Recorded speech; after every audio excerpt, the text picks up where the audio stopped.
I'd like to call this meeting to order. Please rise and join us in the Pledge of Allegiance.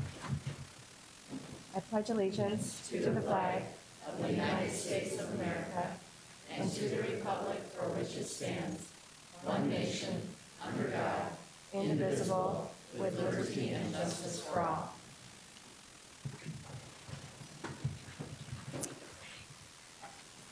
Good evening, everybody. All right, can I get an approval of the minutes of the meeting held on February 12th, please? So moved. All those in favor signify by saying aye. Aye. Aye, opposed, same sign. Right, any persons wishing to address the board? Bev, thank you. Can I get an approval of the agenda, please? So moved. Second. All those in favor signify by saying aye. Aye. Aye, opposed, same sign. All right, good news report. Deanne.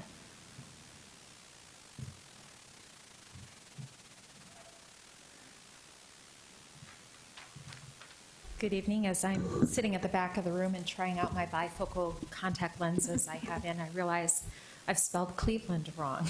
So I'll just draw that out and claim that mistake right up front. Good evening. It was the glasses. Okay, yes, okay. It was the glasses. Yeah. I get to share a quick summary tonight with you about one of the greatest days in the Sioux Falls School District.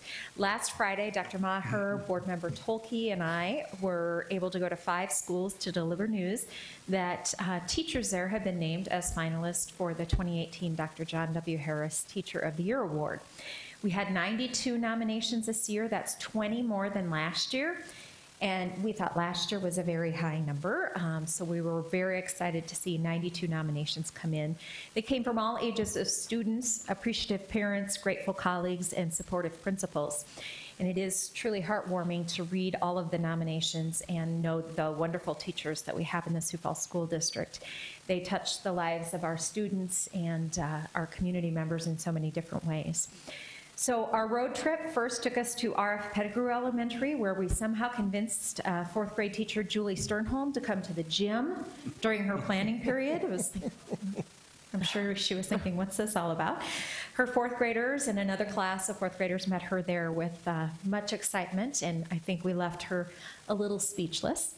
Then it was off to Rosa Parks, where we surprised 1st grade teacher Christy Hansen. Totally unplanned, but very cool. 2 of the parents who nominated her happened to be in the building at the time and asked if they could tag along, and so that was very fun. And of course, her 1st graders were awestruck, and she is the best teacher in the world, you know, 1st graders.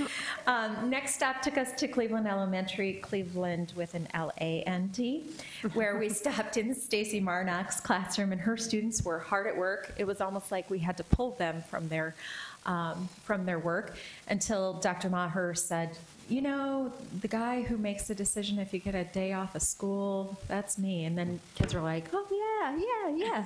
And then he said, you know, the guy who makes the decision when you don't get off of school because of the snow. And they're like, so we were trying to make an impression on those students in Stacy's classroom, but she had wonderful nominations from her colleagues at that building as well, which led her to become a finalist. Then we went to Horace Mann Elementary. In true teacher fashion, we interrupted Kimberly Dobson on her way to the restroom.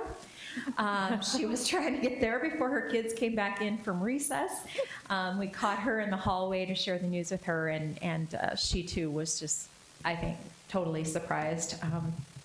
And really appreciative. And then our final stop was at Lincoln High School, where Latin teacher Lynn Thomason tried to keep it together in front of her AP students. She did a pretty good job, but she slowly succumbed to her emotions. And her students, of course, applauded the nomination and her selection as finalist as well. So what a great morning, fun opportunity to go around the district, name the 5 finalists, each vying for the $4,000 cash prize from Vernite Motor Cars.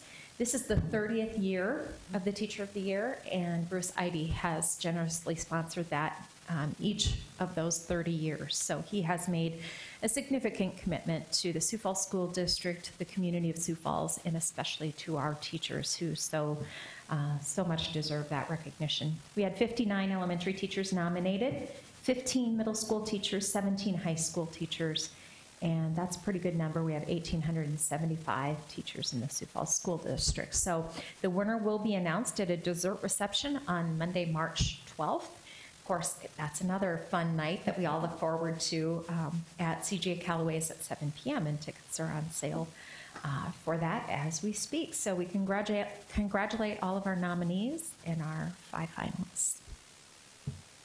Thank you, Dan. Yeah, it's awesome that we had so many teachers nominated this year, and it's, I know, a very hard decision to whittle that down to 5. So thank you, Todd, for doing the hard work for us this year. It's a lot of fun, though. Yeah. Look forward to the reception on the 12th.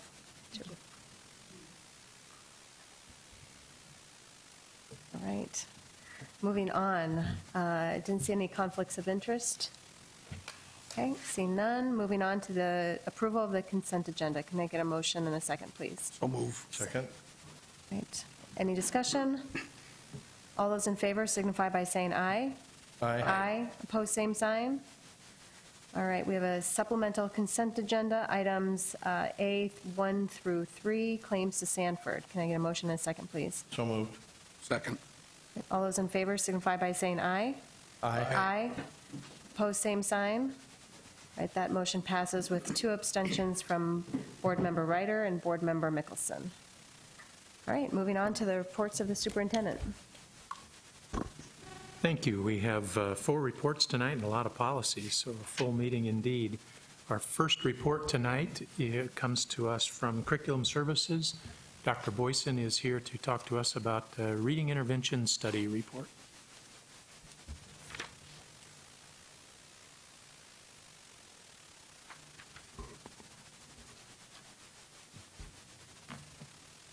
Good evening. Tonight I bring you the report of the Reading Intervention, the Literacy in Action report. This report falls under the district priority area student outcomes. Priority Statement 1, the Sioux Falls District will provide rigorous, effective, and engaging curriculum and instruction for all students to emphasize growth and reduce the achievement gap with a focus on the following areas. Literacy, particularly in the early years, builds a strong foundation for academic success across all subject areas, and that's Strategic Initiative 1.31. We said that we would evaluate the Struggling Readers Intervention Program, the LIA. And so we started that study last year in 2016, and we looked at 3 elementary schools and looked at how they performed. We used their fall map data, their winter map data. We looked at DRA and looked at those achievement gaps and how they grew. And what we found through the study a year ago was that the students that were in the classroom only grew at a higher rate than the students that were receiving the LIA services. And knowing that we had students that were all at the same level, so the bar was equal, we were measuring the same level of readers.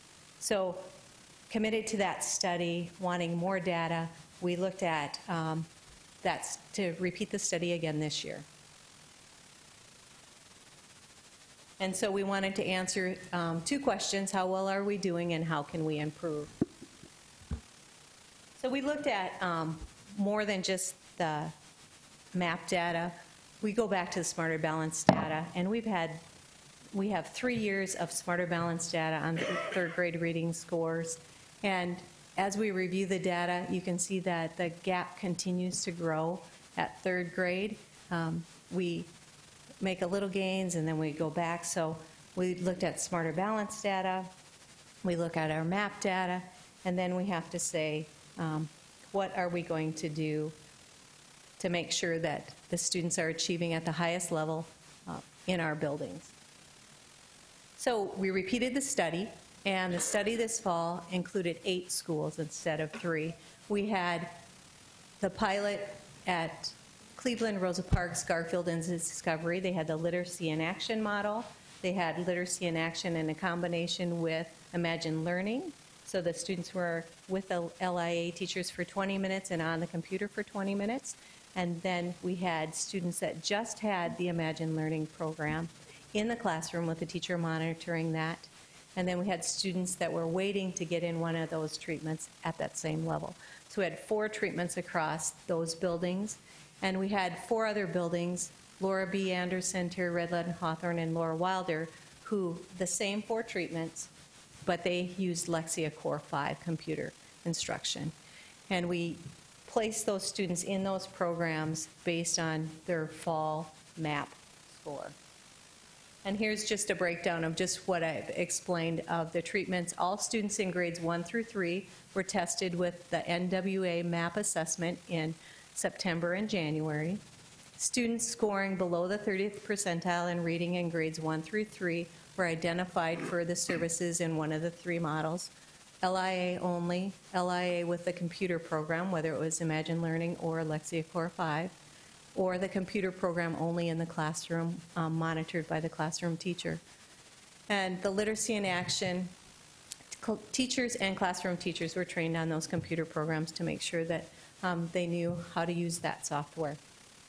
So in January then, we reassessed all students, K through 6 with MAP data. We do that, that's part of what we do.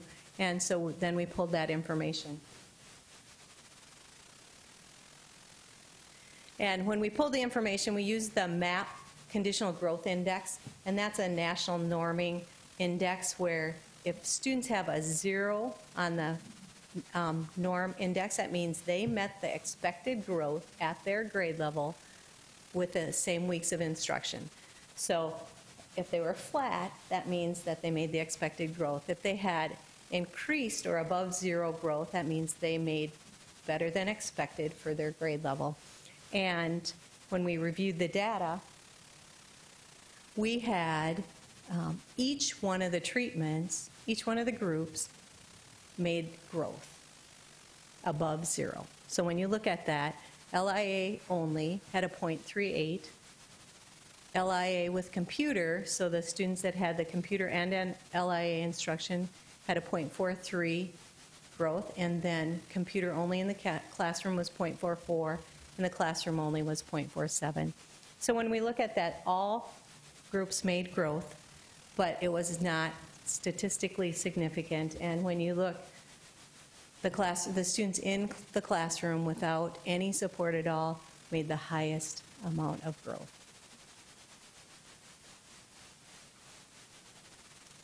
So when we looked at the 8 schools, we had a sample size of 469 students. The results of the study showed that all groups were not statistically significant. However, you can see the differences in growth there. And so then we said, what about the rest of the schools? We have 23 elementaries. Let's look at all of them. They have LIA services in all those elementaries. So we did analysis on the 734 other students that were in LIA services across the district, compared them to students in the classroom at the same RIT level. That is what the level that we use with MAP. And the students in receiving LIA services grew at a 0.51 in the remaining schools, but the students in the classroom grew at a 0.71. So same results in the remaining schools. So when we look at the strategic plan and our commitment to evaluate our programs, no matter what the programs are, to make sure that they're doing what we set out, often we'll do a pilot of a small program and we move it on to a bigger with success. LIA has been implemented since 2011. It was time to review that information based on what we see the trend line and the trajectory of our Smarter Balance scores over multiple years. We studied it in 2016, 17, and again this year. And the research shows that the most effective on our reading is our classroom teachers. And we know we have great classroom teachers. We know that the literacy and action teachers are great teachers. That's why they're in the program. We pulled them out of the classroom because they are our top teachers. And so based on that information, the recommendation for the school board is to keep to the commitment to adapt, adopt, or abandon instructional approaches to meet the goals of all students reading on grade level by the end of 3rd grade. our recommendation is to eliminate the Literacy in Action program in the fall of 2018. And when we think about that, we do know that we are researching successful literacy interventions across the nation, locally, to see what are the best approaches for the students. And we use the rest of our map data to shine bright spots on what's going on across the district, to look at that, to talk to the teachers, to see what they're doing. And we're committed to that. We're going to look at what's the very best approaches for our students. And we know the positive impact that the Literacy in Action teachers will have in our classrooms. Questions? Any questions? And I just want to reiterate maybe what you said is obviously we still are not at the strategic plan goal of, meeting the state standard or proficiency for literacy. So we will continue as a district to explore other options to make that, to give teachers the tools to do that and look at other programs to help to get to that strategic goal. That is correct. Yeah. I was just going to add, I think I heard from a couple of different teachers who just had questions and concerns in the last week or so, and I think the thing to know is that we're not doing nothing. We're not just stopping and saying, well, if that didn't work, we're not going to replace. There's not a replacement plan. Like you said, we're looking at other options that might be beneficial. And I know we have several people in the room today who are in this role, and you guys really are the experts. And so if you have suggestions, I would imagine that Dr. Boyson, you would love to hear what those are. Yes. And share that feedback, because you're in the classrooms and you know what pieces of your job work really well, and maybe what things were barriers for being able to get with your students or get through to certain students. And so those are things that we want to hear about so that we can pick a program or a new intervention that's really going to be most effective to getting through to those students and helping them to improve. So you're not being replaced by X. That's an unknown right now, because what we want to do is find something that can be super effective to really help all of those students. And like I said, you guys have such great knowledge and experience of working with these students and numerous programs. So please reach out and share your feedback for what ideas that you might have, and people are willing to explore those and say, yes, we have data that shows this is great. If you have teachers in other districts or states or whatever it might be that are using something, the more people that we have that can kind of help to come up with ideas, I think the better program we can build and help our students long term. So Thanks. I think the data shows that our classroom teachers are pretty incredible. Yeah, So they are. They're great. And all our teachers, I mean, that's the benefit. We have great teachers, and that's our Literacy in Action teachers too. Any other comments? Well, I've gotten a few letters and had some comments, and one of the things, one of the concerns is, of course, that the kids that are most at risk are the ones that will benefit the most from improvement.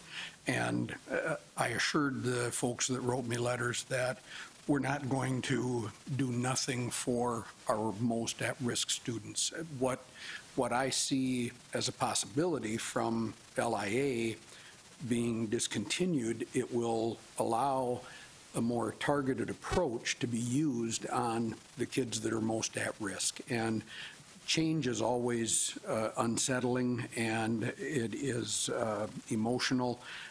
I just want to let everybody know that the school board, the administration, is 100% committed to making sure that every student in every school is successful. I believe that this gives us a way to design programs that are more effective for individual schools, individual students. And, it's going to work out.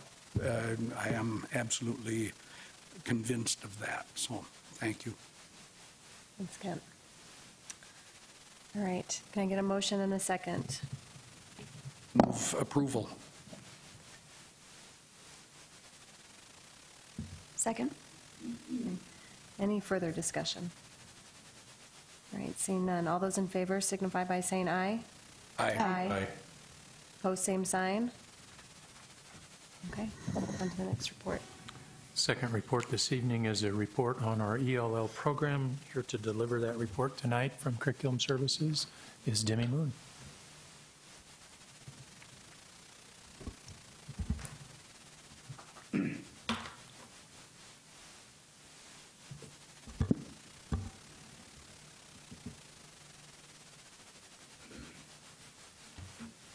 Good evening. My biggest fear was that my PowerPoint wouldn't pop up, and that's going to happen. There we go. All right. This evening I'm here to give you an update on some programming changes both at the middle school and high school level within our ELL program. In order to set a little bit of background or foundation for the changes that are happening, I'm just going to review a couple pieces of federal policy. Back in 2002, with the creation of No Child Left Behind and signing that into law, the English language learners were identified as a subgroup within the accountability model.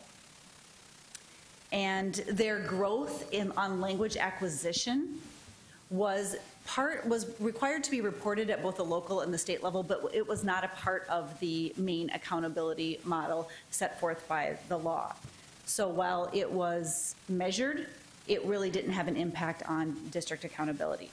Flash forward about 13 years, and actually 14 years, and we are now under the Every Student Succeeds Act, which further highlights the ELL performance, both academically and their language proficiency. So the ELL academic indicator, or the ELL performance on academic indicators remains a factor in the accountability formula. However, the ELL performance on language acquisition is now 10% of our school performance index. That school performance index language acquisition piece is measured by our student success on the WIDA Access. And those students need a 5.0 composite score, which is the combination of their reading, writing, listening, and speaking score, in order to exit the program. So the law states that long-term ELLs must also be a part of that accountability formula. And in order for a student to be considered a long-term ELL student, that means that they do not exit the program within 6 years of being identified as an ELL student. So what does that look like for our district? Of our roughly 2,400 ELL students in the district, we currently have 270 of them that did not exit within that 6 years and are labeled as long-term ELL students. The graph here shows you the disbursement of all 2,400 students. This chart shows you how that school performance index is broken up. Both at the elementary, middle, and high school level, the schools receive an SPI score out of 100. And again, that English language proficiency is 10% of that total score. However, within each of the academic indicators and the school quality and high school completion part of the SPI, ELL students are identified as a subgroup within each of those categories. So that draws attention to their performance both academically and in the school quality and high school completion portions. So because of all of this change in law, it was time to do a needs assessment on our program. And so this fall, that's what we did, a combination of instructional coaches, teachers, and administrators. We went through our programming K through 12 and really took a good hard look at what we were currently offering and how could we better that program. And here's kind of some of the things that we found. We have a solid core content foundation currently at the middle school and high school. However, we felt that there were areas that we could improve. It's a lot easier to teach a sheltered course both in the middle school and the high school if we have a larger number of students to do that. It helps with FTE, it helps with organizing the schedule, and so the larger those concentrations of ELL population, the easier it is to set up programming.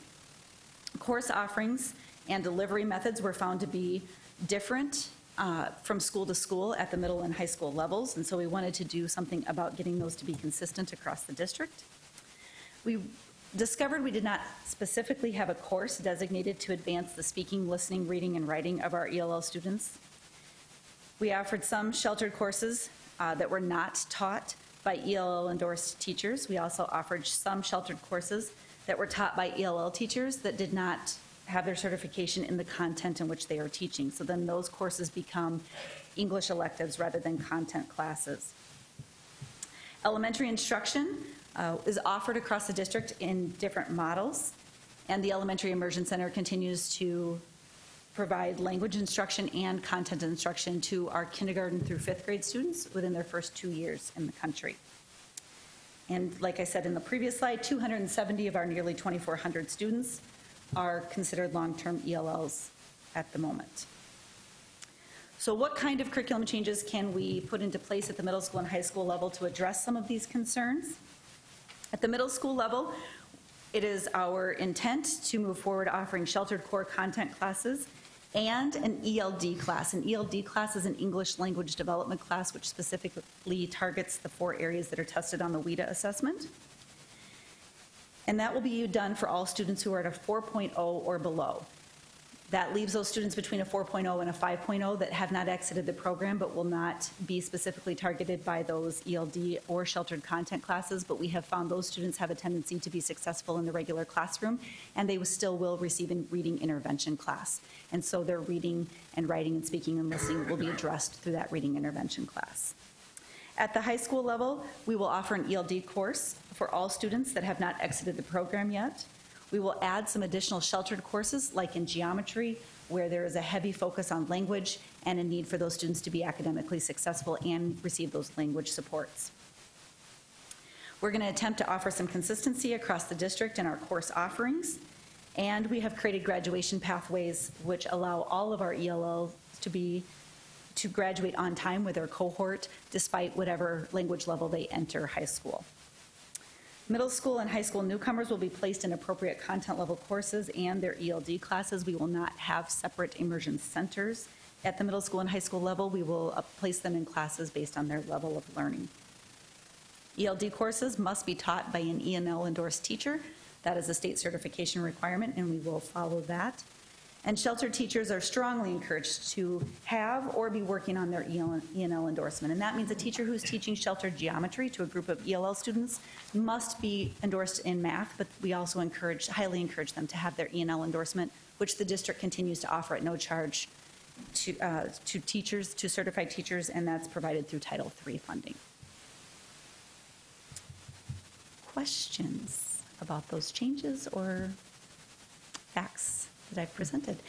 Attached at the end of your report, there are a couple appendices, and those are sample schedules of both high school and middle school students, just to kind of give you an idea of what that might look like if you were a parent or a student at the middle school or high school level. Thank you. Any questions? Thank you for the report. I love how you are addressing changing issues in our district, you know, from 2003 when we were about 4% in ELL students in our district and less, and now we're at 10% ELL students in our district. And then numbers of languages and the numbers of students, and now we're getting heavier in the upper, it's not just elementary, it's the upper classes where they're newcomers as well, and so trying to immerse them in that. I applaud you guys for doing this, so thank you very much. Any other questions? All right, can I get a motion and a second, please, to approve the ELL program report? So moved. Second? Okay. Any further discussion? Okay, all right, thank you. Seeing none, all those in favor signify by saying aye. Aye. Aye. Opposed, same sign. Okay, moving on. Okay, the third report of this evening comes to us from Information and Technology Services. Michael Christofferson will give us a report on Student Learning and Technology Initiative Report. Good evening, members of the board, Dr. Maher, Mr. Veek. Thank you for the opportunity to provide an update on one of the many learning initiatives that the district has in place. First of all, I'd like to point out that I gave the initiative I'm going to inform you about tonight just a little bit of a name change than what it's been in the past. One-to-one student learning with technology in the brackets initiative. In my mind, learning should always be the essential focus of our initiatives. Technology is just a tool or conduit that delivers that curriculum. instruction, and assessment. And in the classroom, technology is not an end unto itself, but just part of the one-to-one student learning initiative. In the evaluation of the one-to-one, we focused on the why and how it aligned with student learning and instructional goals, which further aligns with our unifying vision found in our strategic plan.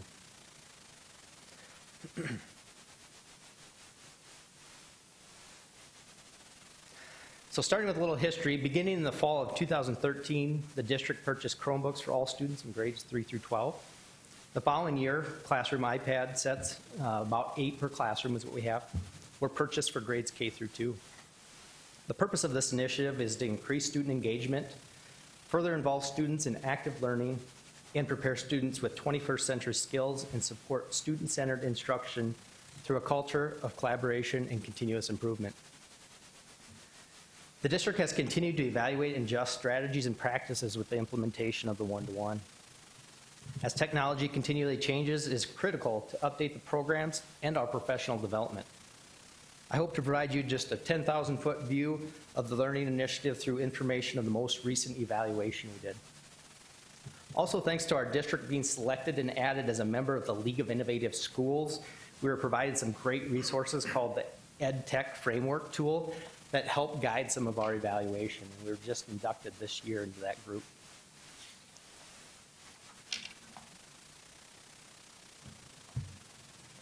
Currently, there are 19,030 Chromebooks dedicated to the implementation of the one-to-one program in grades 3 through 12.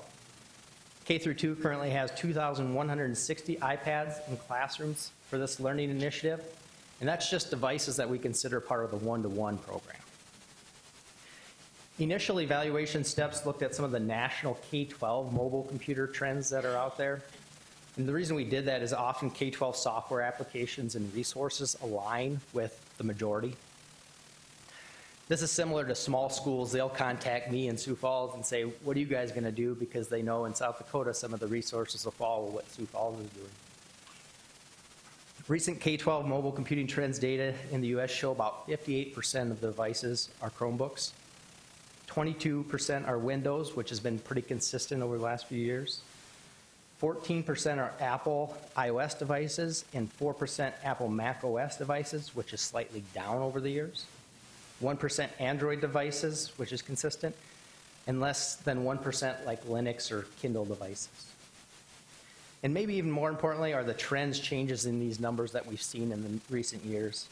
As a shift towards HTML5 or web-based applications have been more predominant in the industry, we see those trends in schools as well.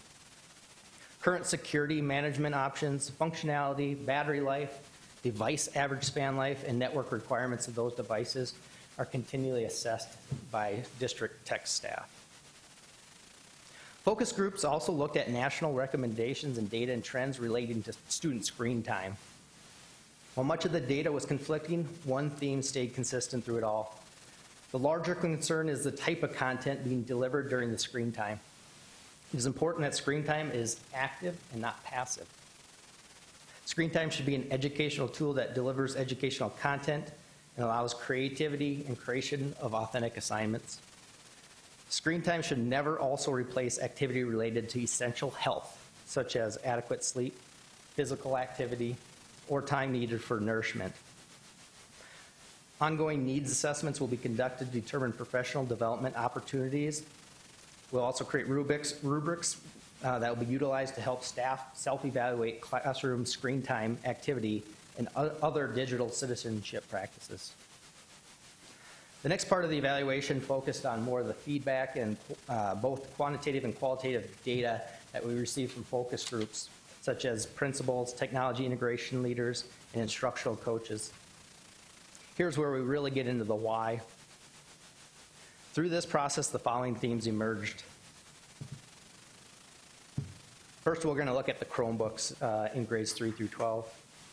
Teachers appreciate the availability of Chromebooks for projects, simulations, assessments, and self-guided learning. We continue to see growth in the usage of all these, especially for assessments, as you heard in the 2 previous reports, with a lot of the technology providing that immediate feedback in some of those assessments. Chromebooks are easy to use, but the requirement for some Windows labs are still needed, especially in our middle school and high schools, we have those. Project Lead the Way software, TI Smart View, and interactive physics is some critical areas for that. An increasing amount of curriculum utilizes devices and ability to streamline the access through a product we went with this year. It's called ClassLink. It's kind of a single stop shop for everybody to get all their data and all their programs. Digital access to resources helps create some efficiency and encourages creativity. The device network and internet speeds have improved over the last couple of years with our network new updates that I reported on last time. But it's even more essential now that that's up and running because they came to use that, and a lot of our Chromebooks have to have that for it to work. So it's very critical those services are available to our staff. Some staff express the benefits of considering a touchscreen Chromebook for additional input methods, such as like a stylus. We especially seen this in curricular areas such as math and science in a lot of our anecdotal evidence we found. Demand continues for professional development at all levels that support district learning goals and encourage innovative teaching and learning. Things like coaching or having others come into your classrooms and implement technology. Finally, digital citizenship learning opportunities for students should continue to be increased. A little more into the survey data. So a few of the questions that we asked I'm going to highlight here. Chromebooks empower students to achieve desired learning outcomes. If you look at the charts there, it goes from left to right, elementary, middle school, and high. And kind of the green would be your agree. The whitish grayish color there would be neutral, and then the red would be disagree. Interesting, a couple of the quotes that was delivered in our anecdotal evidence was, "It's fulfilling when you watch teachers discover things that empower the students. Technology can bridge cultural differences and turn them into advantages rather than barriers."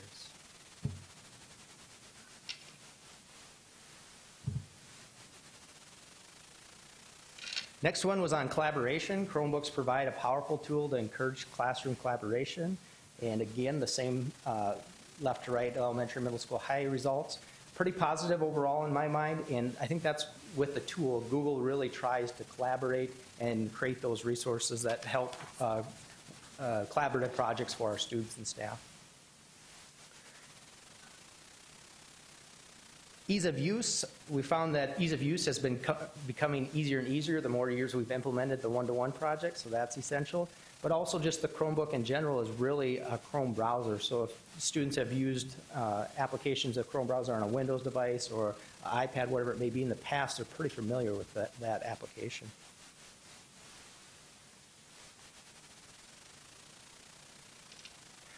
Chromebooks provide students with applications they need to know how to use in the teachers' classrooms.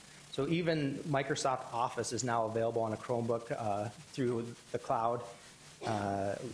Largely due to high volume of Chrome devices out there, I think is why the industry is really focused on making those available on all applications. Again, we do still require a few of those Windows devices.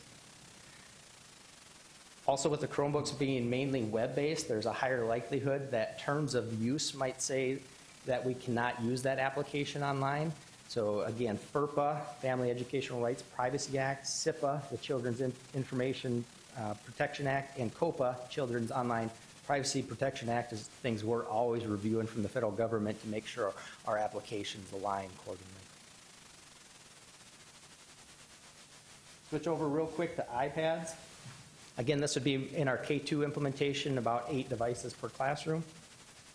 Staff are finding creative ways to implement due to limited number of devices. With 8 per classroom and no labs, they collaborate with each other to try to find the right mix there. Support for continued professional development is needed, especially support that promotes active and not necessarily passive use of the devices. How to create those authentic assignments and not just consumption of what's on there. Applications are available that support K-2 classrooms, such as local apps. You don't necessarily need the internet all the time on an iPad. There's local apps they run to. iPads provide and encourage classroom collaboration. Moving to iPads, as far as some of the survey data, iPads empower students to achieve desired learning outcomes, and again, overall, very positive. Ease of use, I think the touch screen on this question helps generate a lot of positivity there for K1 especially, as they use their dexterity to track on the device. But also I think a lot more of our kids have that experience at home as they come to us using a device in this technology world we live in. And finally, iPads allow me to run the applications that I would like to use for my classroom. Again, pretty positive with an app-based focus on the iPads.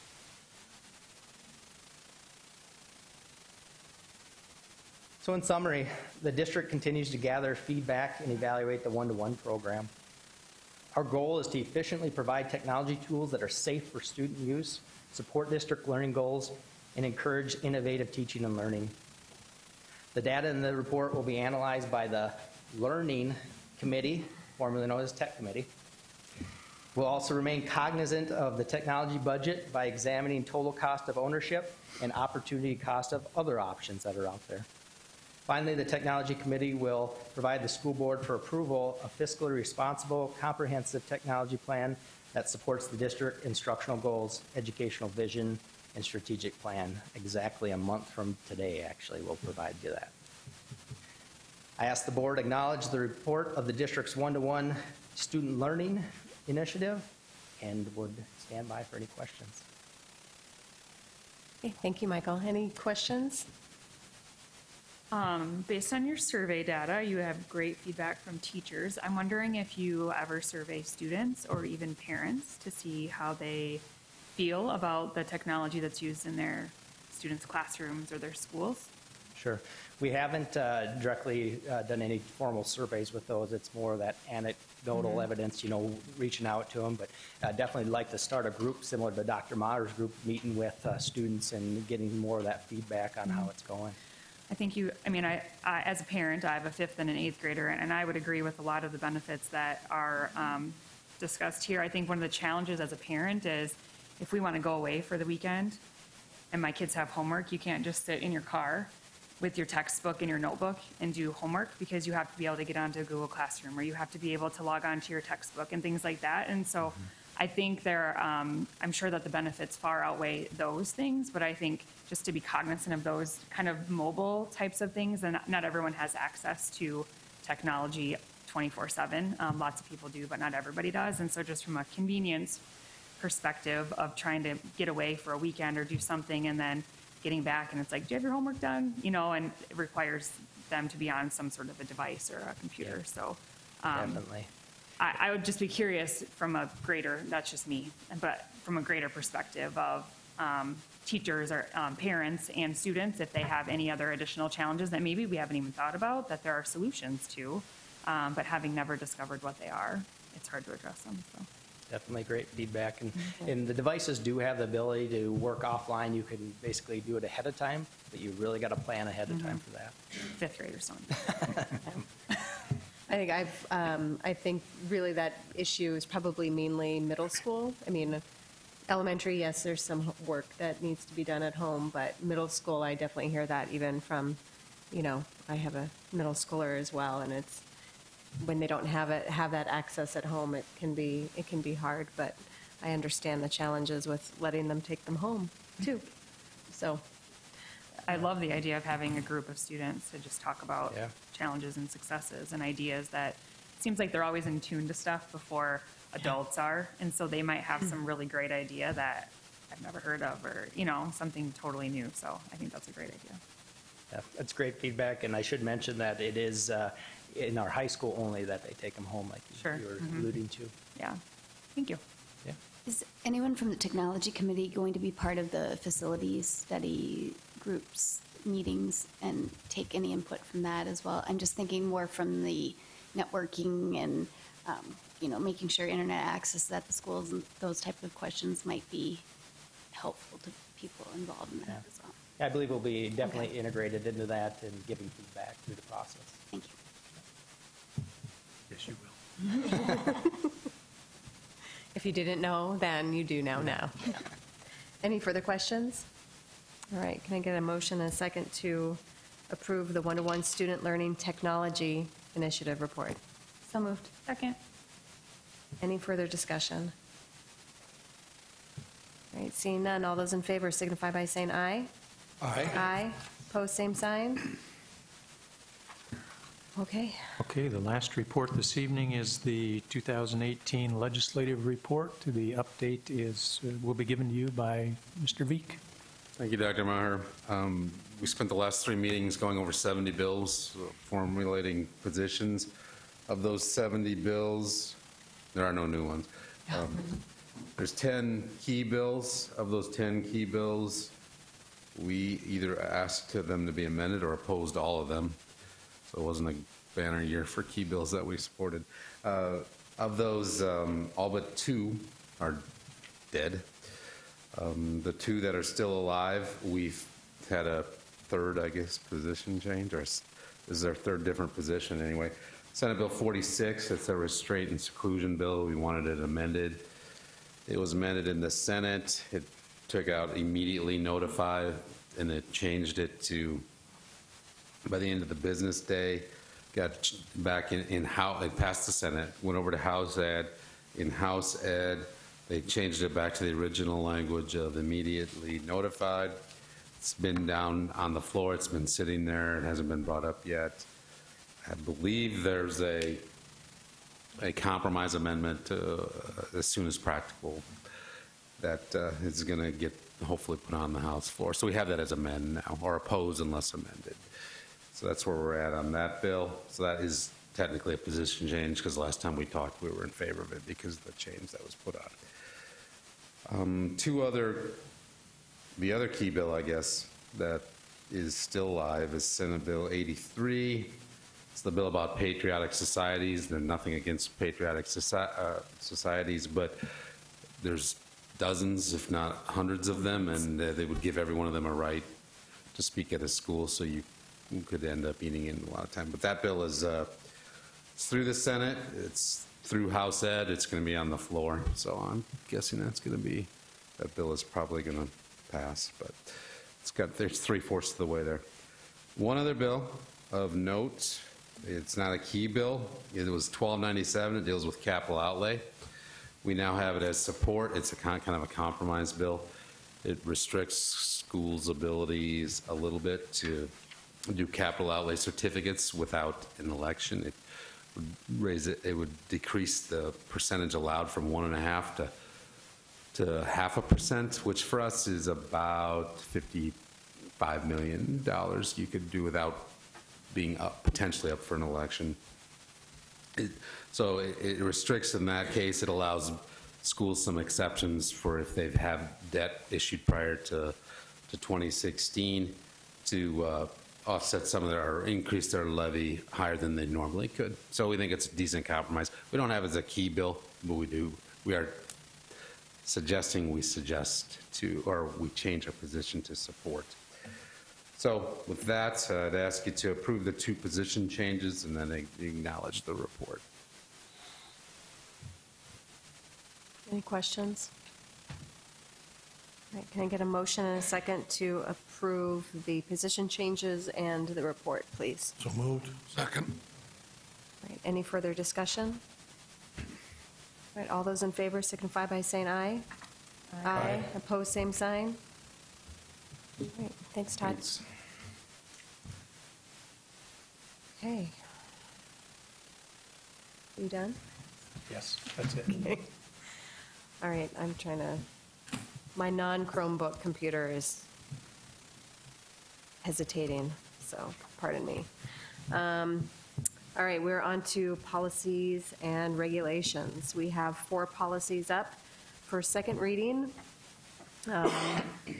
We have AC and its accompanying regulation, equal opportunity, non-discrimination. We have GBEBC, staff gifts and solicitations. JJE and its accompanying regulation, student fundraising activities. And KCD and its accompanying regulation, public gifts, donations to schools. These were minimally, we just updated language on a number of them, and they were out for, how many days again? 30 days? I think 30 days. They were out for first reading, and no comments were received, so I move to approve the 4 policy changes, please. Second. All right. Any discussion? And all those in favor signify by saying aye. Aye. Aye. Opposed, same sign? Okay. Can I get a motion to move into executive session, SDCL 125-2. So move.